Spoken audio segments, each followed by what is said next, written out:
નમસ્કાર મિત્રો, સ્તવન કાર્યક્રમમાં ફરી એકવાર આપનું સ્વાગત કરું છું.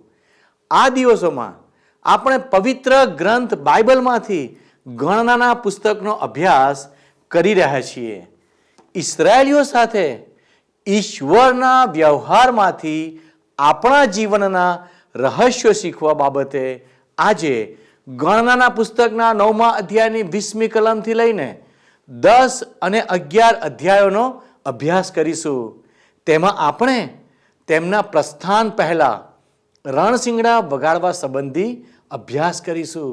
તો ચાલો આપણે આપણા માટે આધ્યાત્મિક બાબતો શીખવા આગળ વધીએ. તો ચાલો આજના અભ્યાસની શરૂઆત કરીએ. હવે મિત્રો, તમને જો યાદ હોય તો ગત સ્તવન કાર્યક્રમમાં બાઇબલમાં જૂના કરારના વિભાગમાં આવેલ ગણનાના પુસ્તકના 9મા અધ્યાયની 21મી કલમ સુધી આપણે પહોંચ્યા હતા. આજે આપણે એની 22 અને 23 કલમો જોઈશું 9મા અધ્યાયની. જો મારી સાથે સાથે શું લખ્યું છે અહીંયા? ગમે તો 2 દહાડા કે 1 માસ કે 1 વર્ષ પર્યંત મેઘ મંડપ પર થોભી રહેતો તો પણ ઇસ્રાયેલ પુત્રો છાવણીમાં રહેતા અને આગળ ચાલતા નહીં, પણ જ્યારે તે ઉપડતો ત્યારે તેઓ ચાલતા. યહોવાની આજ્ઞા પ્રમાણે તેઓ છાવણી કરતા અને યહોવાની આજ્ઞા પ્રમાણે તેઓ ચાલતા. મૂસાની હસ્તક અપાયેલી યહોવાની આજ્ઞા પ્રમાણે તેઓ યહોવાએ સોંપેલી સેવા કરતા હતા. એટલે તમે જુઓ મિત્ર, જ્યારે સવારે મેઘ સ્તંભ મુલાકાત મંડપ ઉપરથી ખસતો ત્યારે ઇઝરાયેલી પ્રજા જાણી જતી કે હવે એમણે એમની મુસાફરી આગળ વધારવાની છે. તરત જ લેવીઓ મુલાકાત મંડપ ઉતારી લેતા અને એ પછી દિવસભરની મુસાફરી બાદ જ્યારે એ લોકો મુલાકાત મંડપ ઊભો કરી દેતા હતા, એ પછી એમને દોરવણી આપનાર મેઘ સ્તંભ એ મુલાકાત મંડપ ઉપર સ્થિર થઈ જતો. આ મેઘ સ્તંભ અને અગ્નિસ્તંભ એ તો ઈશ્વરનું ગૌરવ હતું, જે ઈશ્વરની પ્રત્યક્ષ હાજરી હતું. ઇઝરાયેલી લોકોની અરણ્યમાંની મુસાફરી પૂરી થયા બાદ જ્યારે ઇઝરાયેલી લોકો વચનના દેશમાં સ્થાયી થયા ત્યારે આ ફરતા મુલાકાત મંડપને સ્થાને સુલેમાન રાજાએ ઈશ્વરનું મંદિર બાંધ્યું. આપણે હવે જોઈએ તો આપણી સમક્ષ ગણનાનો 10મો અધ્યાય આવે છે. મારી સાથે સાથે તમે પ્રથમ 2 કલમો જુઓ. અને યહોવાએ મૂસાને કહ્યું કે તું પોતાને સારું રૂપાના 2 રણશિંગડા બનાવ, તે ઘડતર કામના બનાવ, અને તું તેઓની જમાતને બોલાવવાના તથા છાવણીઓને ચાલી નીકળવાના કામમાં લે. તમે જુઓ, 2નો આંકડો સાક્ષી માટે છે મિત્ર. 2 સાક્ષીઓની જુબાનીથી કેસ હલ થાય છે. અને એટલે આ 2 રણશિંગડા ઇઝરાયેલી લોકોને એમની મુસાફરીમાં આગળ વધારવા માટે હતા. 3જી અને 4થી કલમ શું કહે છે? અને તેઓ તે વગાડે ત્યારે આખી જમાત તારી પાસે મુલાકાત મંડપના દ્વાર પાસે એકઠી થાય, અને જો તેઓ એક જ વગાડે તો અધિપતિઓ, એટલે ઇઝરાયેલના હજારોના મુખ્યો તારી પાસે એકઠા થાય. એક જ રણશિંગડું ફૂંકવાથી ઇઝરાયેલના અધિપતિઓ એકત્રિત થતા હતા. અને આ બાબત મિત્ર આપણને યાદ અપાવે છે કે પ્રભુ ઈસુ ખ્રિસ્તની મંડળી માટે છેલ્લું રણશિંગડું વગાડવામાં આવશે. આ છેલ્લું રણશિંગડું એ તો સ્વયં પ્રભુ ઈસુ ખ્રિસ્તનો પોકાર હશે મિત્ર. પ્રભુ ઈસુ ખ્રિસ્તનો એ પોકાર લોકોને એમનું છેલ્લું આમંત્રણ હશે. પ્રભુ ઈસુ ખ્રિસ્તે મનુષ્યને આમંત્રણ ઉપર આમંત્રણ પાઠવ્યા છે. બાઇબલમાં નવા કરારના વિભાગમાં સંદર્શનનું પુસ્તક છે, પ્રકટીકરણનું પુસ્તક એના 3જા અધ્યાયની 20મી કલમ તમે જુઓ તો ત્યાં લખવામાં આવ્યું છે, પ્રભુ ઈસુ ખ્રિસ્ત કહે છે આ પ્રમાણે, હું બારણા આગળ ઊભો છું અને ખટખટાવું છું. જો કોઈ મારો અવાજ સાંભળીને બારણું ઉગાડશે તો હું તેના ઘરમાં આવીશ અને તેની સાથે જમીશ અને તે મારી સાથે જમશે. છેલ્લા રણશિંગડા વખતે પ્રભુ ઈસુ ખ્રિસ્ત દુનિયામાંથી પોતાની મંડળીને બોલાવી લેશે મિત્ર. અને એ તો પ્રભુ ઈસુ ખ્રિસ્તનું છેલ્લું આમંત્રણ હશે. એક જ રણશિંગડું જે પ્રભુ ઈસુ ખ્રિસ્તની વાણી છે એ દુનિયાભરમાંથી વિશ્વાસીઓને એકત્રિત કરશે. એને મંડળીનું આકાશ ગમન કહેવામાં આવે છે મિત્ર. હવે તમે મારી સાથે સાથે ગણનાના પુસ્તકના 10મા અધ્યાયની 5થી 7 કલમો જુઓ. અને તમે ભયસૂચક રણશિંગડું વગાડો ત્યારે પૂર્વ બાજુએ પડેલી છાવણીઓ નીકળે, અને તમે બીજી વાર ભયસૂચક રણશિંગડું વગાડો ત્યારે દક્ષિણ બાજુએ પડેલી છાવણીઓ ચાલી નીકળે. છાવણીઓને ચાલી નીકળવાને વાસ્તે તેઓ ભયસૂચક રણશિંગડું વગાડે. 7મી કલમ, પણ સભા બોલાવવાની હોય ત્યારે તમારે વગાડવું, પણ ભયસૂચક રણશિંગડું વગાડવું નહીં. અસંખ્ય ઇઝરાયેલી લોકોને અરણ્યમાં આગેકૂચ કરવા માટે રણશીંગડા હરોળ બંધ, લાઈન બંધ, હરોળ બંધ એકત્રિત કરતા હતા. 9મી કલમ જુઓ શું કહે છે. 9મી કલમ.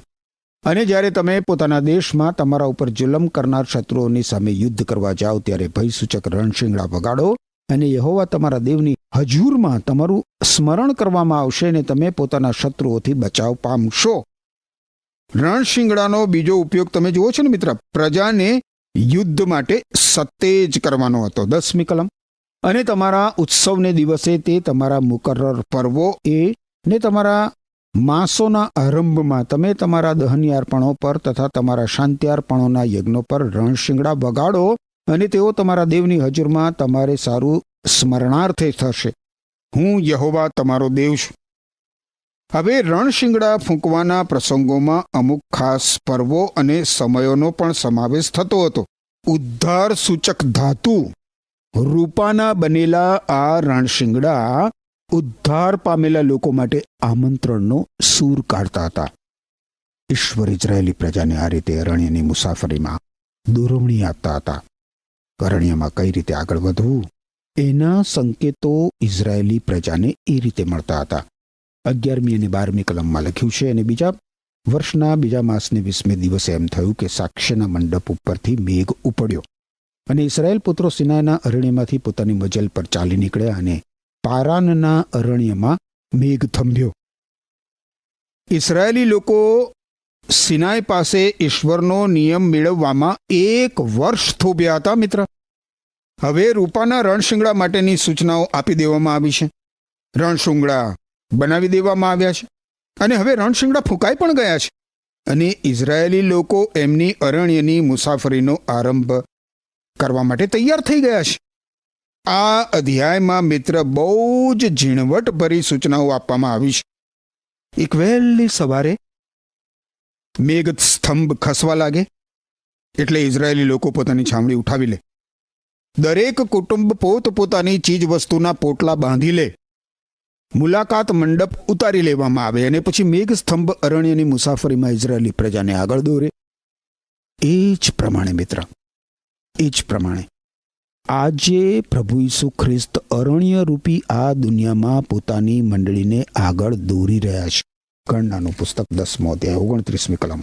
અને મૂસાના સસરા મિદ્યાની રેવએલના દીકરા હોબાબને મૂસાએ કહ્યું કે જે ઠેકાણા સંબંધી યહોવાએ અમને કહ્યું કે તે હું તને આપીશ ત્યાં જવા સારું અમે કૂચ કરીએ છીએ. તું અમારી સાથે ચાલ ને અમે તારું ભલું કરીશું, કેમ કે યહોવાએ ઇઝરાયેલનું ભલું કરવાનું કહ્યું છે.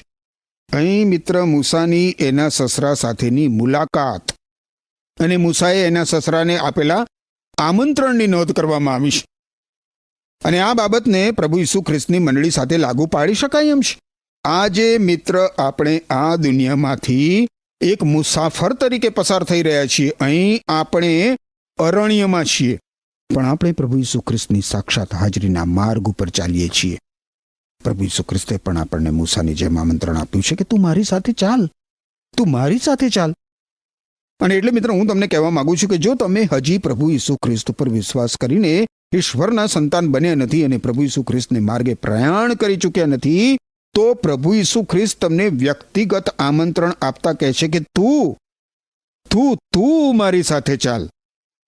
જો તમને એ હકીકતનું ભાન થતું હોય મિત્ર તો કે તમે પાપી છો અને તમને એક મુક્તિદાતાની જરૂર છે તમારા દુષ્કર્મોના બંધનોમાંથી, તમારા પાપોની શિક્ષામાંથી ઉગરી જવા માટે, તો ઈસુ ખ્રિસ્ત ઉપર વિશ્વાસ કરીને એમને શરણે આવો. ઈસુ ખ્રિસ્તને માર્ગે ચાલી નીકળવું એ તો ઉદ્ધારની કૂચ છે, મુક્તિની કૂચ છે. તમે મિત્ર મારી સાથે સાથે હવે 30મી કલમ જુઓ. ગણનાનું પુસ્તક 10મો અધ્યાય. અને તેણે તેને કહ્યું, હું તો નહીં આવું, પણ હું મારા પોતાના દેશમાં ને મારા પોતાના સગાની પાસે જઈશ. હવે મૂસા વાત વિમર્શ કરવાનું જારી રાખે છે અને કદાચ એણે એમ કરવું જોઈતું નહોતું. 31મી કલમ જુઓ. અને તેણે તેને કહ્યું કે કૃપા કરીને એમને મૂકીને ના જા, કેમ કે અરણ્યમાં અમારે કઈ રીતે છાવણી કરવી એ તું જાણે છે ને તું અમારે સારું આંખોની ગરજ સારશે. હું તમને અહીં જ જણાવી દઉં મિત્ર કે મને આ મૂસાનું વર્તન સમજાતું નથી. ઈશ્વરે મૂસાને કહ્યું હતું કે એમને દિવસે મેઘસ્તંભ અને રાત્રે અગ્નિસ્તંભ દોરવણી આપશે, અને કરાર કોષ, સાક્ષ્ય કોષ એ પણ એમને દોરવણી આપતો હતો. અને એ બંને પ્રભુ ઈસુ ખ્રિસ્તનું સૂચન કરે છે. ઈસુ ખ્રિસ્ત દોરનાર છે. પણ તમે જુઓ, મૂસા હવે એના સસરાને કહે છે કે દોરવણી માટે એને એની જરૂર છે, એના સસરાની. ઇસરાયેલી લોકોએ અરણ્યની મુસાફરી માટે મનુષ્ય ઉપર આધાર રાખવાનો નહોતો, માત્ર ઈશ્વર ઉપર જ આધાર રાખવાનો હતો. અને એટલે આપણે પણ મિત્ર આપણા જીવનમાં આગળ વધવા માટે બાઇબલમાંના ઈશ્વરના જીવંત અને પવિત્ર વચનો ઉપર જ આધાર રાખવો જોઈએ. 10મા અધ્યાયની તમે 33 અને 34 કલમ જુઓ હવે. અને તેઓ યહોવાની પર્વતથી 3 મજલ જેટલે ચાલ્યા, અને એ 3 મજલમાં યહોવાનો કરાર કોષ તેઓને વાસ્તે વિશ્રામ સ્થાન શોધવા સારું તેઓની આગળ ચાલ્યો. અને દાડે તેઓ છામણીમાંથી ચાલી નીકળતા ત્યારે યહોવાનો મેઘ તેઓની ઉપર રહેતો. હવે ઇસરાયેલી લોકો એમના માર્ગ ઉપર ચાલી નીકળ્યા છે. ઈશ્વર પોતે એમને દોરી રહ્યા છે. તમે જુઓ, મૂસાના સસરાએ ઇઝરાયેલી પ્રજાને દોરવણી આપવાની આવશ્યકતા હતી જ નહીં. 35 અને 36 કલમ. અને કોષ ચાલી નીકળતો ત્યારે એમ થતું કે મૂસા કહેતો કે હે યહોવા, ઉઠ ને તારા શત્રુઓને વિખેરી નાખ, અને તારા દ્વેષકો તારી આગળથી નાસી જાય. અને જ્યારે તે થોભતો ત્યારે તે કહેતો, હે યહોવા, ઇસરાયેલના કરોડો પાસે તું પાછો આવ. ઇસરાયેલી લોકોની અરણ્યમાંની મુસાફરી દરમિયાન મૂસા દર સવારે અને દર સાંજે આ પ્રાર્થના કરતો હતો. વારું મિત્ર, આપણે હવે ગણનાના પુસ્તકના 11મા અધ્યાયને જોઈએ. ઇસરાયેલી લોકો તમે જુઓ છો એમ સિનાઈ પર્વત પાસેથી હવે આગળ વધી ગયા છે. 11મા અને 12મા અધ્યાયમાં સિનાઈથી કાદેશ સુધીની એમની મુસાફરી વર્ણવવામાં આવી છે. 11મા અધ્યાયની પહેલી કલમ જુઓ. અને લોકો યહોવાના કાનમાં ભૂંડી કચકચ કરનારા જેવા થયા, અને યહોવાએ તે સાંભળ્યું ત્યારે તેનો કોપ સળગી ઉઠ્યો, અને યહોવાનો અગ્નિ તેઓ મધ્ય પ્રગટો, અને તેણે છાવણીના સૌથી દૂરના છેવડા સુધી બાળીને ભસ્મ કર્યું. જ્યારે લોકોએ કચકચ કરી, જ્યારે લોકોએ કચકચ કરી, ત્યારે ઈશ્વરનું ગૌરવ પ્રગટ થયું. ઈશ્વર ઇઝરાયેલી લોકોની કચકચ અને ફરિયાદોથી નારાજ થયા હતા. અને આજે પણ મિત્ર, આજે પણ ટીકાખોર અને કચકચ કરવાનું વલણ આપણે રાખીએ તો ઈશ્વર આપણાથી નારાજ થાય છે. પ્રસન્ન નથી થતા, નારાજ થાય છે. 2 અને 3 કલમ જુઓ. અને લોકોએ મૂસાની પ્રત્યે પોકાર કર્યો, અને જ્યારે મૂસાએ યહોવાની પ્રાર્થના કરી ત્યારે અગ્નિ ઉલવાઈ ગયો, અને તે જગાનું નામ તાબ એ રાહ પાડવામાં આવ્યું, કેમ કે તેઓ મધ્ય પ્રભુનો અગ્નિ પ્રગટ્યો હતો. આ બધી કચકચ અને આ બધી ફરિયાદો પાછળ કોનો હાથ છે? ઇઝરાયેલી પ્રજા મધ્યે મુશ્કેલીઓ ઊભી કરનાર હતું કોણ? 4 કલમ જુઓ. અને તેઓની સાથેનો મિશ્રિત લોકોનો જથ્થો અયોગ્ય વાસના કરવા લાગ્યો, અને ઇસ્રાયેલ પુત્રોએ પણ ફરીથી રડીને કહ્યું, અમને ખાવાને કોણ આપશે? સર્વ પ્રકારની કચકચ અને ફરિયાદો શરૂ કરાવનાર આ મિશ્રિત લોકોનો જથ્થો હતો. મિશ્રિત લોકોને પોતાને જ ખબર નથી કે એ લોકો કોણ હતા. એ લોકો યાકૂબના કોઈ કુળમાં સામેલ થઈ શકે એમ નહોતા. એ લોકો પોતાનો વંશવેલો જણાવી શકે એમ નહોતા. એ લોકો જાણતા નહોતા કે એમણે અરણ્યની મુસાફરીમાં જોડાવું કે નહીં. એ લોકો આંતરજ્ઞાતીય લગ્નોના ફરજંદો હતા. આજે મિત્ર, પ્રભુ ઈસુ ખ્રિસ્તને માર્ગે ચડેલા લોકોના સમૂહમાં પણ આવા મિશ્રિત લોકોનો જથ્થો હોય છે. રવિવારે તો એ લોકો પ્રભુ મંદિરમાં થતી ભક્તિ સભામાં ભાગ લે, પણ બાકીનું અઠવાડિયું દુનિયાની સાથે ભળી જાય. આવા લોકોને પોતાના સ્થાનની ખબર જ નથી હોતી. એમને ખબર નથી હોતી કે એ લોકો નવેસરથી જન્મ પામ્યા છે કે નહીં. આવા મિશ્રિત લોકોનો જથ્થો પ્રભુ ઈસુ ખ્રિસ્તની મંડળીમાં સમસ્યાઓ સર્જતો રહે છે. તેઓનો એક પગ દુનિયામાં અને બીજો પગ પ્રભુના લોક સાથે હોય છે. હવે અહીં અરણ્યમાં આ લોકોને શું જોઈતું હતું એ જુઓ. 5મી અને 6ઠ્ઠી કલમ. જે માછલી અમે મિસરમાં મફત ખાતા હતા તે અમને યાદ આવે છે. વળી કાકડી તથા તળબૂચા તથા ડુંગળી તથા પ્યાજ તથા લસણ પણ હાલ તો અમારો જીવ સુકાઈ ગયો છે. અહીં કંઈ જ નથી. આ માનના સિવાય બીજું કંઈ અમારી નજરે પડતું નથી. તમે જુઓ મિત્ર, શાની ખોટ હતી એમને? શાની ખોટ? માછલી, કાકડી, તળબૂચ, ડુંગળી, લસણ. હવે રણમાં માછલી ક્યાંથી મળે? ઇસરાયેલી લોકોને પણ મિસ્ર લોકોની કચકચ અને ફરિયાદોનો ચેપ લાગ્યો અને એ લોકો મિસ્ર લોકો સાથે રડવા લાગ્યા. આખો જન સમૂહ મિસ્ર દેશને યાદ કરીને રડવા લાગ્યો. એમણે માનના વિશે ફરિયાદો કરવા માંડી. ઈશ્વર એમને ચમત્કારિક રીતે દરરોજ માનના પૂરું પાડતા હતા, પણ એમને ખોરાક તરીકે માનના ગમતું નથી. 7 થી 9 કલમ. માનના તો કોથમીરના દાણા જેવું હતું અને તેનો રંગ ગુગળના રંગ જેવો હતો. લોકો અહીં ત્યાં ફરીને તેને એકઠું કરતા અને તેને ઘંટીઓમાં દળીને અથવા ખાંડણીઓમાં ખાંડીને તથા તવામાં શેકીને તેની પોળીઓ બનાવતા અને તેનો સ્વાદ તાજા તેલના સ્વાદ જેવો હતો. અને રાત્રે છાવણીમાં ઝાકળ પડતું ત્યારે તેની સાથે માનના પડતું. માનના એ એક જ પ્રકારનો ખોરાક નહોતો મિત્ર. પુનર્નિયમના પુસ્તકમાં આપણને જોવા મળશે કે 40 વર્ષ રણમાં પગપાળા મુસાફરી કરવા છતાં પણ ઇઝરાયેલી લોકોના પગ સૂજી ગયા નહોતા. દરરોજ માનના ખાવાથી એમને વિટામિનની ખામી દર્શાવતો બેરી નામનો રોગ કંઈ થયો નહોતો. માનનામાં તો દરેક પ્રકારના વિટામિનો હતા. માનના એ તો ઈશ્વર દ્વારા અપાતો ખોરાક હતો. ઈશ્વર દ્વારા. આ માનના પ્રભુ ઈસુ ખ્રિસ્તનું અને ઈશ્વરના જીવંત વચનોનું ચિત્ર રજૂ કરે છે મિત્ર. તમને મિત્ર માનના રૂપી પ્રભુ ઈસુ ખ્રિસ્ત અને ઈશ્વરના પવિત્ર વચનો કેવા લાગે છે? શું તમને પ્રભુ ઈસુ ખ્રિસ્ત અને ઈશ્વરના જીવંત પવિત્ર વચનોથી કંટાળો આવે છે? બાઇબલમાં ગીતશાસ્ત્રના પુસ્તકના 119 અધ્યાયની 103 નંબરની કલમમાં લખવામાં આવ્યું છે કે હે ઈશ્વર, મારી રુચિને તારા વચન કેવા મીઠા લાગે છે. તેઓ મારા મોઢાને મધના કરતા પણ વધારે મીઠા લાગે છે. હવે ગણનાના પુસ્તકમાં આપણે પાછા ફરી અને 11મા અધ્યાયની 10 થી 15 કલમો જોઈએ. તમે જુઓ 10 થી 15 કલમ. અને મૂસાએ લોકોને પોતપોતાના કુટુંબોમાં એટલે પ્રત્યેક માણસને પોતાના તંબુના બારણામાં રડતા સાંભળ્યા અને યહોવાનો કોપ બહુ સળગી ઉઠ્યો. અને મૂસાને પણ ખોટું લાગ્યું. અને મૂસાએ યહોવાને કહ્યું, તે તારા સેવકને કેમ દુઃખ દીધું છે અને હું તારી દ્રષ્ટિમાં કેમ કૃપા ન પામ્યો કે તું એ સર્વ લોકોનો ભાર મારા પર નાખે છે? શું એ સર્વ લોકો મારા પેટમાં નીકળ્યા છે? શું મેં તેઓને જન્મ આપ્યો છે કે તું મને કહે છે કે જેમ બાળક બાપ પોતાની ગોદમાં ધાવણા બાળકને રાખે છે, તેમ જે દેશ સંબંધી મેં તેઓના પિતૃઓની આગળ સમખાતા તેમાં તેઓને ઊંચકીને લઈ જા? એ સર્વ લોકોને આપવાને હું ક્યાંથી લાવું? કેમ કે તેઓ મારી આગળ રડી રડીને કહે છે કે અમને માંસ આપ કે અમે ખાઈએ. હું એકલો એ સર્વ લોકોને ઊંચકી શકતો નથી, કેમ કે એ બોજ મારા ગજા ઉપરાંત છે. મૂસા ઈશ્વરને આ પ્રમાણે કહે છે, અને જો તું મારી સાથે એ પ્રમાણે વર્તે ત્યારે તો જો હું તારી દ્રષ્ટિમાં કૃપા પામ્યો હોઉં તો મને મારી નાખ, કે મને મારું દુઃખ જોવું ના પડે. શું મૂસા ઈશ્વરને ફરિયાદ કરે છે? અહીંયા એવું લાગે છે કે એ ઈશ્વરને ફરિયાદ કરી રહ્યો છે.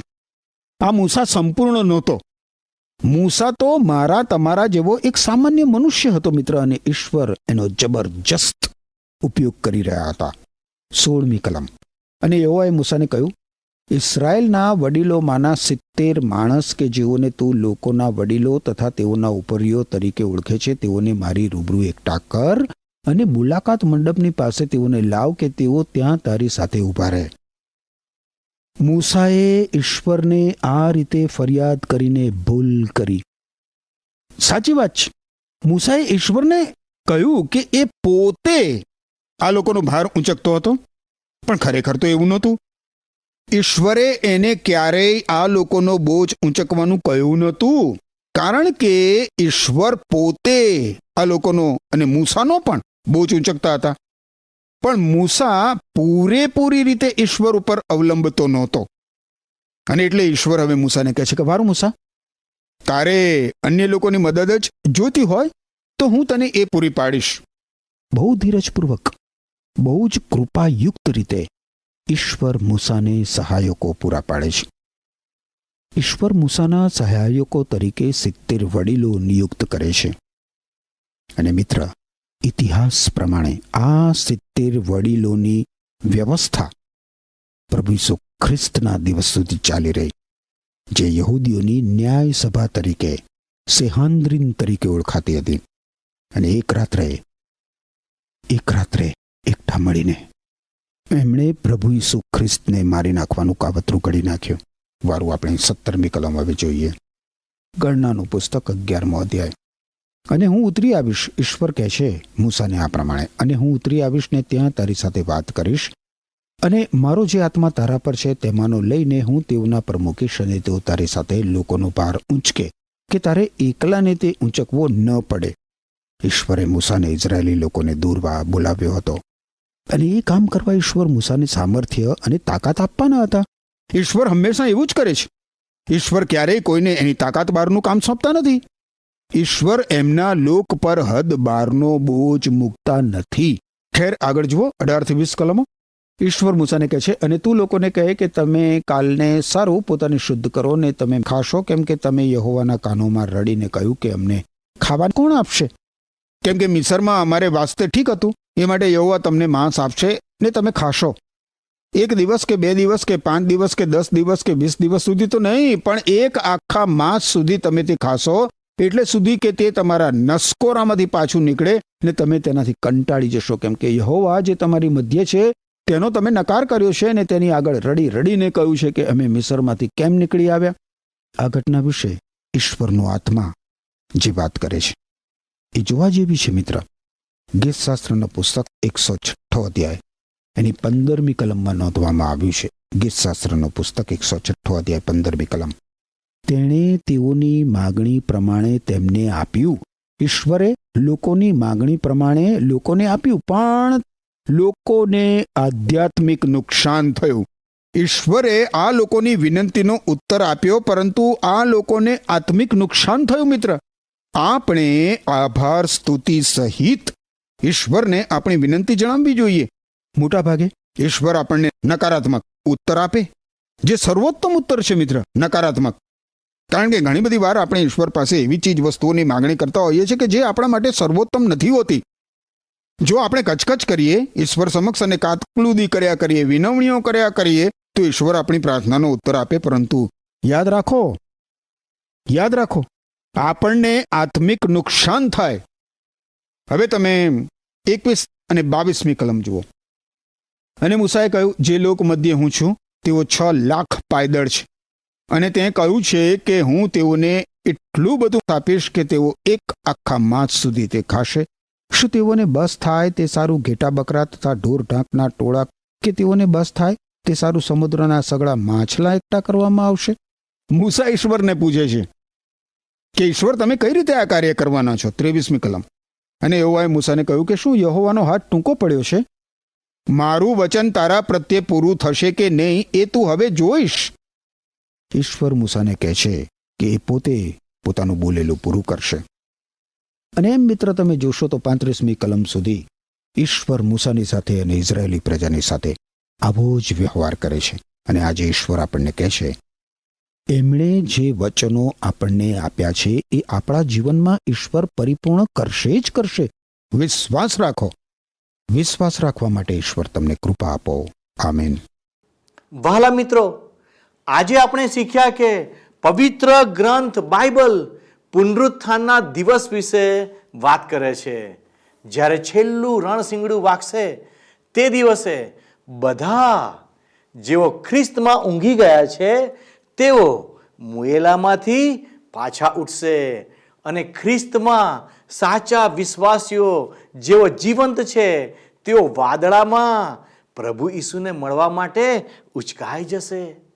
જો તમે આજે તેમના વધસ્તંભના બલિદાનમાં વિશ્વાસ કરો છો કે તેમણે તમારા પાપો માટે પોતાનું બલિદાન આપ્યું છે અને તમે તમારા બધા પાપો માટે પસ્તાવો કરો છો અને તેમની ક્ષમા માંગો છો, તો તમે પણ આ અદ્ભુત દિવસના ભાગીદાર બનશો. તો મિત્રો, ચાલો આજે જ આ વિશે વિચાર કરજો. ઈશ્વર આપ સર્વને માર્ગદર્શન આપે. આમેન.